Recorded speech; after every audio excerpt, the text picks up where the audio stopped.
नमस्कार दोस्तों, मैं अभिषेक शर्मा और मैं आज आप लोगों के सामने हमारे संवहन धारा सिद्धांत या संवहनी धारा सिद्धांत के बारे में बात करने वाला हूं, जिसे कि हमारे आर्थर होम्स ने 1930 में दिया था। और दोस्तों, ये जो सिद्धांत है, ये सिद्धांत एक बहुत ही कॉमन सिद्धांत है, जिसे कि आप हर दिन अगर खाना बनाते हो या दूध गर्म करते हो या पानी गर्म करते हो, तो आप इसे हर दिन इस सिद्धांत को अपने आंखों से देखते हो, पर आपको पता नहीं है कि ये किसने दिया और ये कौन सा सिद्धांत है। तो आज मैं आप लोगों को आर्थर होम्स के द्वारा दिए गए संवहनी धारा सिद्धांत के बारे में बात करने वाला हूँ।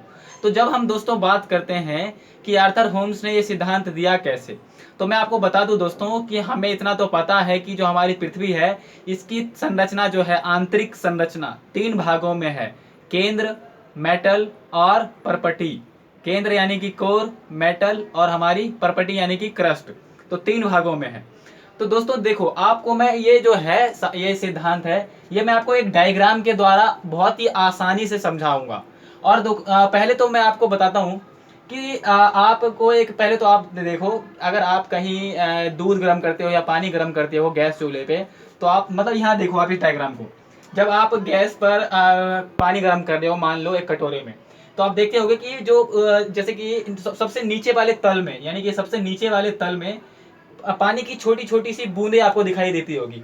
गुब्बार, वो क्या कहते हैं, छोटे छोटे से बबल दिखाई देते हैं, मतलब बुलबुले दिखाई देते हैं छोटे छोटे से।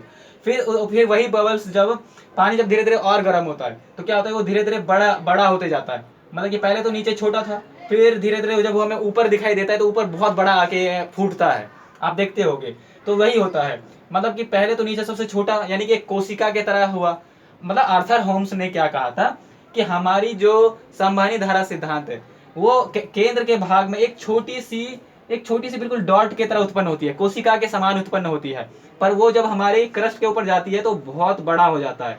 आप देख सकते हो, यहाँ एक तो बिंदा था और यहाँ ये बहुत बड़ा बन जाता है। तो इन्होंने आर्थर होम्स ने कहा था कि जो हमारी संवहनी धारा सिद्धांत है, यानी कि संवहनी धारा सिद्धांत जो है, वो पृथ्वी के केंद्र भाग में एक छोटे से बुलबुले के समान उत्पन्न होता है, कोशिका के समान उत्पन्न होता है। और वो हमारी जो आप प्लेट देख रहे हो, ये दोनों प्लेट हैं, ये प्लेटों पे जाके जब टकराती है तो इतनी बड़ी होती है, विशाल होती है कि ये इस प्लेट को तोड़ देती है।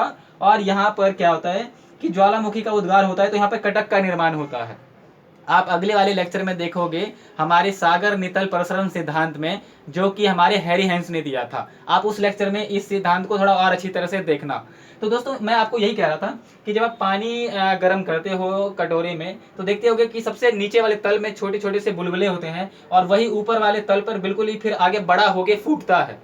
तो यही सेम सिद्धांत ऐसा ही यहाँ पर होता है कि यहाँ जो है केंद्र भाग बहुत ही ज़्यादा गर्म है। वो मतलब कितना बहुत ज़्यादा गर्म है, और गर्म होने के कारण यहाँ पर मतलब कि छोटी छोटी कोशिकाओं के समान चिंगारी उत्पन्न होती है, या एक ऐसा बल उत्पन्न होता है जिसे हम संवहनी धारा सिद्धांत, संवहनी धारा कहते हैं। और वही संवहनी धारा आप देखना कि ये छोटी छोटी उत्पन्न हो रही है, लेकिन फिर ये धीरे धीरे धीरे धीरे यहाँ जब प्लेटों के पास पहुंचती है तो ये बहुत बड़ी हो जाती है। और बड़ी होने के कारण क्या है, ज़्यादा पावरफुल होती है, ज़्यादा शक्तिशाली होती है। तो शक्तिशाली होने के कारण क्या है कि ये जो दोनों प्लेट है, हमारे प्लेट यानी कि हमारी परपटी मतलब सबसे पृथ्वी का सबसे ऊपर वाला भाग, तो इस पे दबाव डालती है, और इसे दबाव डाल के दरार डाल के तोड़ देती है।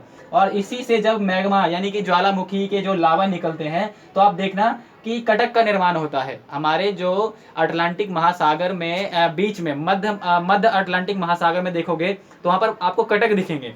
तो वहाँ पर सेम ऐसा ही है, मतलब कि नवीन मतलब नवीन प्लेटों का निर्माण हो रहा है। तो यहाँ ऐसा इसलिए होता है क्योंकि यही बुलबुले एक समय एकदम छोटे थे, बहुत कोशिका के समान थे। पर यह जब प्लेटों पे टकराई तो बहुत बड़ी हुई, और बहुत बड़ी होने के कारण बहुत ज़्यादा विनाश हुआ। विनाश होने के कारण ये प्लेट टूटी, और ये प्लेट दोनों ऐसे ही खिसक रही है।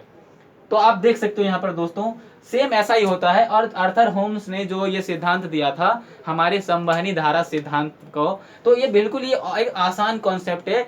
आपको मैंने बताया होगा कि जो सबसे पहला महाद्वीप था वो हमारी पेंजिया थी। आपको मैंने बताया होगा हमारी सबसे पहली महाद्वीप जो थी वो पेंजिया थी। तो पेंजिया फिर 2 भागों में टूटी। तो कैसे टूटा, तो उसके पीछे भी यही कारण था, संवहनी धारा सिद्धांत ही था कि वही संवहनी धारा से क्या हुआ, उसमें दरार आई, पहले पेंजिया, फिर दरार आई तो दो भागों में टूटा, लॉरेंसिया और मतलब कि अंगारा लैंड और गोंडवाना लैंड। फिर धीरे धीरे इन दोनों लैंडों का भी टुकड़ा हुआ। तो वैसे ही हमारे ये जो ये सिद्धांत ये काम करता है। तो हमारे आर्थर होम्स ने यही हमें समझाया कि हमारे एक समय तो एक महाद्वीप थी और अब हम देखते हैं वर्तमान में तो 7 बड़े बड़े महाद्वीप हैं। तो कैसे कैसे ये अलग हुए, तो इन्होंने इसी के ऊपर ये सिद्धांत जो दिया है, तो इसी को हम कहते हैं हमारे संवहनी धारा सिद्धांत, जो कि आर्थर होम्स ने 1930 में दिया था।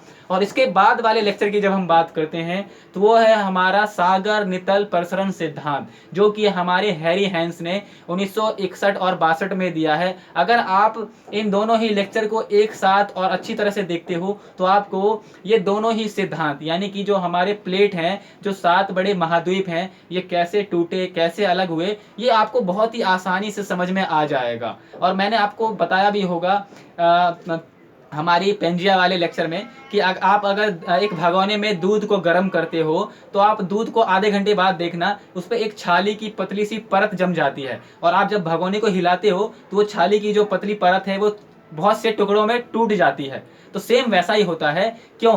क्योंकि हमने हिला दिया, कंपन कर दी, संवहनी धारा उत्पन्न कर दी।